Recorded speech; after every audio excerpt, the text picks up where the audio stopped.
ஹீமான் நிறைந்தவர் முகமதியர். மணல் நிறைந்த மண்ணில் இறை தூதுவனெனவே பிறந்தானே. அந்த அனல் நிறைந்த வெளியில் முகமது நபியாய் வளர்ந்தானே. சிறிய தேசம் சென்று வணிகத்தை சரியாய் நெறியாய் கற்றானே. உண்மை நேர்மை சத்தியம் அல் அமீன் என அழைக்க பெற்றானே. மதிநுட்பம் நிறைந்த அண்ணல் கண்டார் ஆயிரம் இன்னல். துயர் சாரலை தடுத்திடும் சன்னல் நபிகள் நம்பிக்கை ஊட்டும் மின்னல். ஹீரா மலையில் கபிரியல் ஓதுவீராக எனவே நவிழ்ந்தது.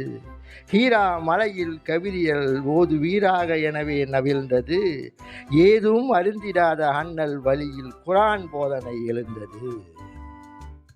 அண்டை அயலார் அன்பு யாரிடமும் சகோதரன் எனவே நம்பு.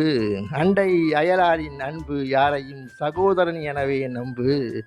உழைப்பவன் வியர்வை காயும் உன் ஊதியம் கொடுத்திடு என்று எத்தனை எத்தனை பொன்மொழிகள் அவை இஸ்லாம் தோட்டத்து கண்மணிகள்.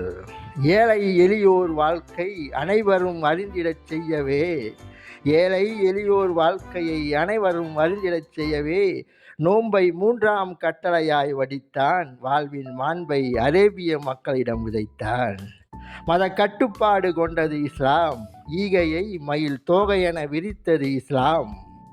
அந்த நாளை இனிதாய் கொண்டாடும் முகமதியருக்கு என் இனிய ஈகை பண்டிகை நாள் நல்வாழ்த்துக்கள். மதங்கள் மனிதனை இணைக்கும், அப்பொழுதுதான் அதுவும் இனிக்கும். நன்றி. நான் கலைஞர்தாசன்.